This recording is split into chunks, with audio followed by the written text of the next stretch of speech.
There are consequences when you inflict violence upon innocent people. Doesn't mean you deserve to die. I would rather you not. But see, that's a judgment of good and evil in New York City. We talked about this last week. The media has moved on. Well, here's the thing. They move on while you deal with the wreckage. Do you live in New York City? You're now at greater risk of violence because there were protests that broke out, and mostly peaceful, and by that I mean violent, following the death of Jordan Neely. Here they are taking over subway tracks. Here they are blocking passengers, and here they are beating people up and calling for the active violence against white people. The days of murdering us and getting away with it are over. Over is dead. If we have to strap up, oh my God. It's gonna happen. 4 foot height man.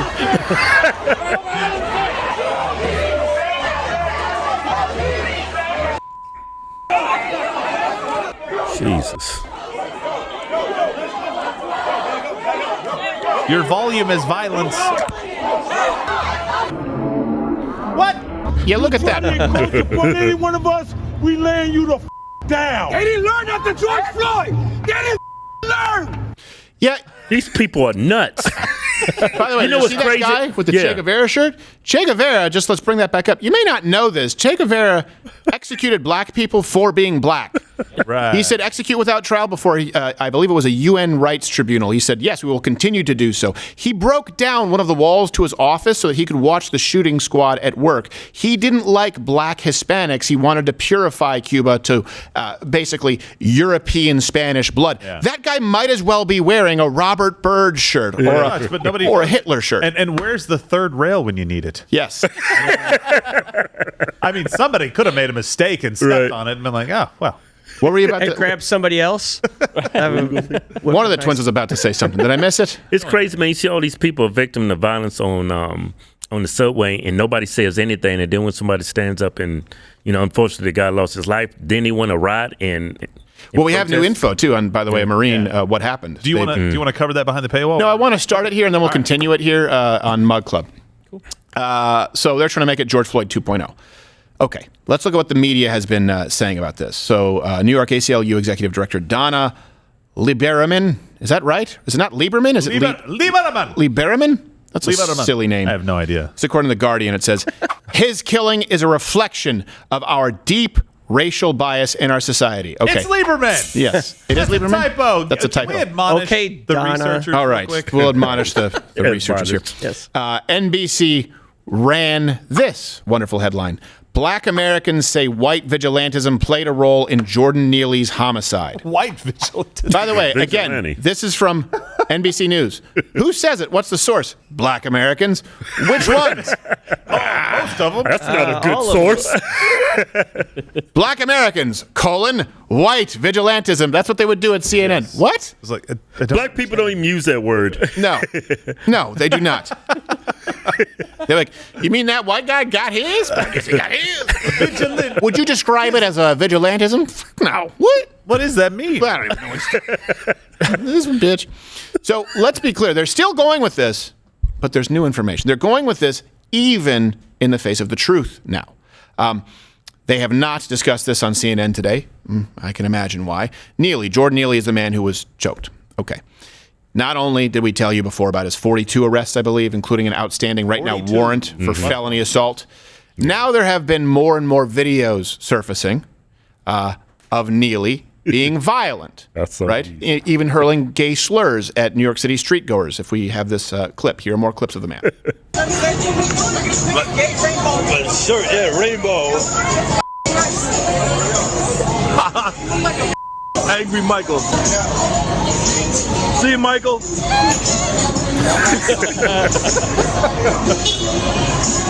Yo, that guy was crazy. Oh, they didn't show the clip where he actually goes up and beats up the guy and starts thwacking him. What are we doing? He starts hitting the guy. After calling him a drag queen, which is kind of funny because he's dressed as Michael Jackson. He's a homosexual pedophile. So there are plenty of videos now that have been surfacing of him being violent. And by the way, we have the criminal record of him being violent.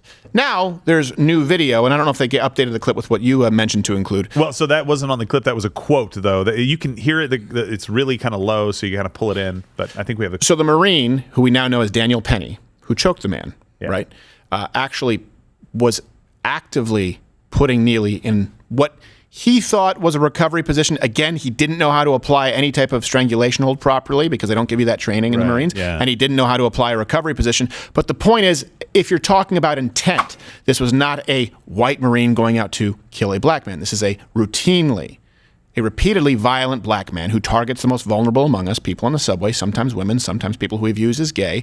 And this man tried to subdue him and even tried to save his life when he seemed to have passed out. Here's the video. That's nice, yo. You hear me? You gotta be silent. My wife is looking. This is after the chokehold was applied. You really got that chokehold. Once you defecate, you gotta let it go. Alright? If you didn't, you send the goal to go, but you'll be alright. He doesn't know how to put him in a recovery position. He's trying to wake him up. We're on through the day, homie. Huh? Oh, baby.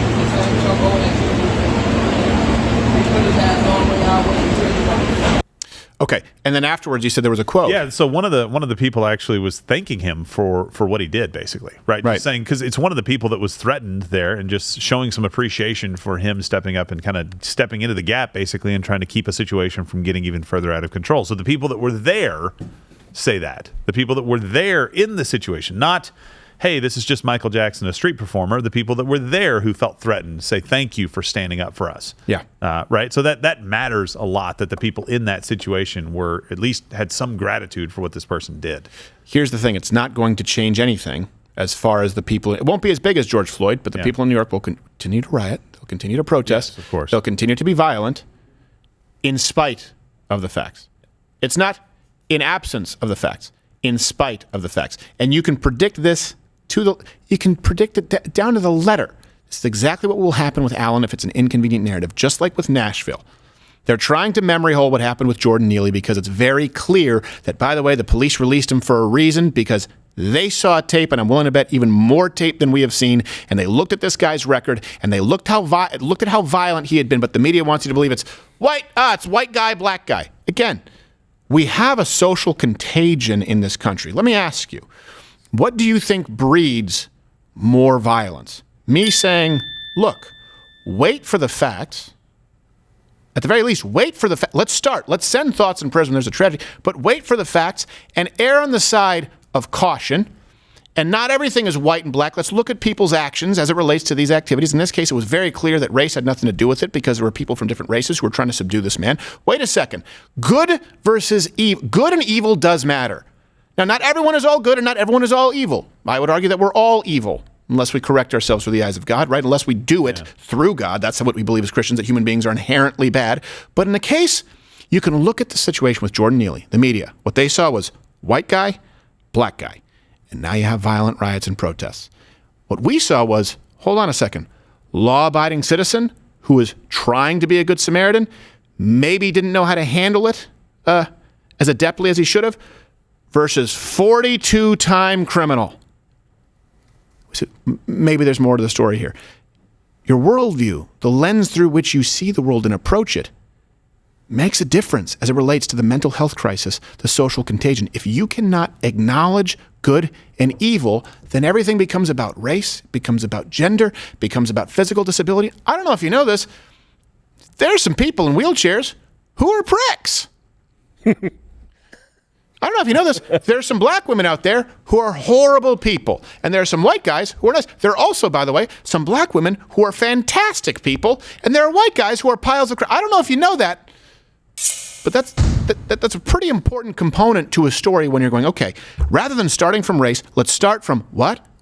You'll be judged by the fruit of your tree. The actions. 42 arrests. Okay, I think that's relevant. 42. Also, it's weird for me to look at a white vigilantism story that involves a black guy subduing a black guy as well, because it was a black guy doing this. And by the way, if the Marine had been a black guy, I would still be saying this. Like the Hodge twins said, it's terrible, loss of life. It's a very unfortunate thing. You don't want to ever see that. But if this person was threatening everybody, you have no idea what he would have done. This is a scenario where, and we've talked, there's a difference between deserve to die and forfeit your right to live. Yeah. And I've tried to be really clear on this in the past, and we'll talk about it more we just so happen to have two black Marines here. Marines of color. You asshole. I'm trying to do it right. I don't even remember what was I about to say. Forfeit your right. You forfeit your right to live. Forfeit, okay. yes. You rape a child, you deserve to die. Okay? Done. You murder somebody, you deserve to die. That's different from you play the knockout game, you haven't killed it, you forfeit your right to live. You mug somebody at knife point, even if you don't plan on killing them, you forfeit your right to live. You start going crazy in a subway car and attack people for the umpteenth time. We don't know if he was attacking there, but we know that people felt attacked, and we do know that he attacked people before in the sub. You do forfeit your right to live. The second that you are engaging in an activity where someone else is forced to make a decision to save their life or a life of their loved one, completely, by the way, not of their own volition, you've put them in that scenario, you forfeit your right to live. If you're mugging me at gunpoint, I can't know that you just want my wallet. I can't know. And if there's an opportunity where it's my life or yours, it's going to be yours. Yep. You're breaking into a house in the middle of the night where there are people there. He didn't have a gun. Why would you have to shoot? I don't care. It doesn't matter. Someone broke into my house in the middle of the night. That could just as easily end with me being killed and my wife, my daughter, right? Whoever it is. If you're two gay dudes, your husband and your adoptive daughter, the point is, they could now be victims. You forfeit your right to live. You break into someone's home. You forfeit your right to live if you put someone at knife point. You forfeit your right to live if you start wailing on somebody in the subway. Do you have any idea how many people, by the way, more people get killed by fists than AR-15s? Yeah. Just to be clear, this is a scary thing when surrounded by concrete and moving cars and subway tracks. I'm not saying that the man deserved to die. It's a tragedy. But given what we know now and the crimes and the scenario in which they put someone unwillingly, Jordan Neely forfeited his right to live. This is what happens. There are consequences when you inflict violence upon innocent people. Doesn't mean you deserve to die. I would rather you not. But see, that's a judgment of good and evil, of right and wrong. Violence is not evil. Violence can be used to save a woman from rape, or it can be used to rape. A gun can be used to save countless more people at a mall, or it can be used to take the lives of people at a mall. But you can't just start with the gun. You can't just start with the race. You have to start with the act. That's the primary difference. There's one section of this country, half, I should say, the country believes that we should focus on the actions and how we mitigate those kinds of actions going forward. The other group focuses on, let's just look at today, reparations, race. It has nothing to do with the actions because you're talking about a non-slave state.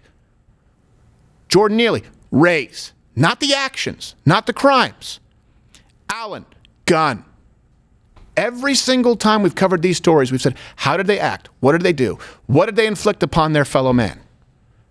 Actions, right and wrong, versus inanimate objects and identity politics. You have to decide the direction you want to go in this country, because if you go one way, I'm going to tell you this, there is no coming back. There is no coming back from that. That's it. Identity politics is evil. I thought you said potted plant. Watch Louder with Crowder live, Monday through Thursday, 10 a.m. Eastern.